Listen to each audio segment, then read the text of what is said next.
Welcome to Dungeon Brew. We're going to be diving into one of the most intriguing and haunting realms, the Shadowfell.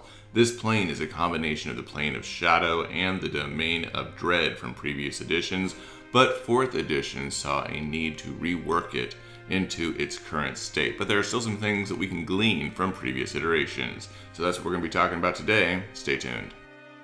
Welcome to Dungeon Brew. Welcome back, everybody. Today we're talking about the Shadowfell. The Shadowfell is a parallel dimension to the material plane. It is a mirror, a dark reflection of the reality that the PCs know.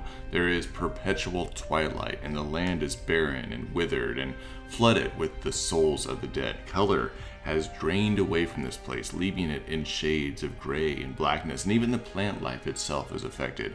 It's thin and ghastly and pale in comparison to the vibrant colors they would know on the material plane. And the landscape, the fact that anything manages to persist, which would be an absolute shock to them. There's this ennui that they feel when they're walking through it. So it just sucks the hope and the joy and life out of anyone who travels upon it. And so in thinking about this type of setting, you want to be really careful in your description so that the players themselves feel this depressive nature of the realm itself and recognize that it does infect anyone who is traveling upon it in such a way. Now, of course, your characters have to think about who they are, what character it is that they're playing, and how they themselves are responding to the ambiance that exists within the Shadowfell. How are they going to engage with other creatures that live there? How are they going to engage with each other? What toll is it going to have on themselves as they're traveling through this place? And so these are all things that they are going to want to consider when they're walking through here, but you as a GM are going to have to consider how you are describing it to kind of invite them into that experience. So let's say that you want to get your players to the Shadowfell. How would you access it? There's actually several options available. In fact, about 8 months ago, I ran a campaign in Neverwinter where I opted for what would probably be considered the easiest, most direct option, and that was using planar magic. But there are other alternatives available. For instance, you could use what's called a shadow mist. Now, this is a magical phenomenon that exists where individuals have a temporary connection between whatever plane they're on and the Shadowfell, and it kind of whisks them away into the Shadowfell. Now, there's some speculation that this is actually something that is used as a tool for the Raven Queen, the goddess of death and winter, but you can kind of play with how it's interpreted. But typically this is done bringing people away that have committed some sort of great evil. There's also the option of having a shadow crossing. Now, it is said that these can exist within places of just absolute deep darkness, but they can also be created through like ritualistic magic, and you might consider having ritualistic magic that is specifically towards like Vecna or Orcus and the creation of these shadow crossings. And then lastly, there's the option for folks that have died, that have maybe not fulfilled their fate, being rejected by the Raven Queen and thus being sent to the Shadowfell. And I like this option because you can kind of choose what not fulfilling their fate means to you and your campaign, and having them go to the Shadowfell and have to find their way out again. Let's talk about landmarks. In this environment, the physical features themselves can be challenging for players, and while there are numerous locations that are detailed through a variety of different lore books, you really have the option to create your own landmarks or give a unique spin to some of the ones that already exist. Now, I'm going to give you some ideas to kind of get your creative juices flowing, but there are a lot of options in the Shadowfell, and I'm only going to be touching on a few.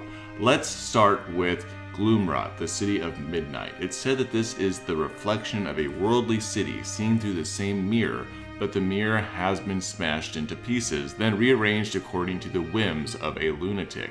The city is ever-changing and ruled by Prince Roland the Deathless, but with enough coin, power, and allegiances can always change. This city has a huge amount of detail in the 4th edition campaign guide, The Shadowfell, Gloomrot, and Beyond. Other locations that are detailed in that guide include the Oblivion Bog, Thirangol, Deadman's Cross, the Darkreach Mountains, Latherna, the Lost River, the Spire, and the Fortress of Memories. Thirangol is a Shadowfell High enclave, and the Deadman's Cross is a crossroads that allows travelers to quickly reach other locations in the Shadowfell, as well as the location of the famed House of Black Lanterns. Latherna is the destination for souls seeking a final resting place. The Fortress of Memories is the abode of the Raven Queen that forces visitors to face their own experiences through dreamlike states so that the Raven Queen can learn about them. If deemed worthy, they may be permitted to ask for a boon. And then finally, there's other locations which provide ample opportunities for adventurers, such as the various Domains of Dread, such as Sunderheart, the Funeral City, Malgrave Moat, the Font of Sorrows, Onaden, the Trader's Hold, and Barovia, the domain of Strahd von Zarovich. And I absolutely apologize for probably butchering half of those names. You can correct me down in the comments with a pronunciation guide and how I should be stating them. But I will tell you that in my search, which is probably pretty reflective of the lore of Shadowfell, there are really no places of levity. So there's no unicorn meadows, no rainbow mountains, nothing of that sort. And it's not just the landscape that is perilous to players, but the creatures themselves are very dangerous. In fact, the Shadowfell houses some of the most dangerous undead, from shadows to wights to vampires to liches, and it has monstrous creatures like Banderhobbs and Displacer beasts. And if that weren't enough, once you start getting into places that are completely corrupted by evil, you have shadow snakes and spiders and elementals and even dragons. And that's not even the whole of it. I mean, the exciting piece for me is actually when you start getting into some of the societies or even the intelligent creatures that exist there. So you have intelligent undead, but you also have like Shadowborn and the Vistani and the Shaddark High, which are some of my personal favorite. Depending on what lore you look at, is which types of creatures are really infected, whether it be the Fae or elves or humanoid, but they're said to be in service to the Raven Queen. In the end, the truth is that the Shadowfell has a lot of opportunities for adventuring between Tier 2 and Tier 4, so there's a lot of room for creativity in how you want to introduce it.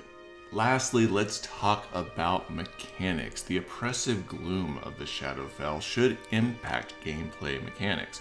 The visibility, for instance, should be a challenge even for the most perceptive of characters, considering you can't see as far as you normally would. Spells that relate to darkness or necrotic energy should be more potent, which could allow some of your characters to lean more into their dark side. Or you could cause certain characters to regret choosing particular paths. For instance, your cleric choosing the light domain. And don't forget that landmarks move throughout this terrain. They shift from place to place, which can be not only foreboding but also confusing. And this can impact maybe some skill checks that otherwise would come to be somewhat easy in the material plane. For more immersive and dangerous play, you could incorporate some sort of mechanic that is specific to the despair effects of the Shadowfell. Typically, these can be based around saving throws like Wisdom or Charisma to see how characters respond to those effects, or you could utilize a death saving throw after every long rest to see how they're impacted by those despair effects. In any case, if they fail those, you could then put in some sort of temporary insanity that builds on the character after every failed save, and you can have some fun with that mechanic and how you want to play with it. However, I would caution that you sit down and talk with your players before you incorporate any type of character altering mechanic that could really just make the game not fun for them.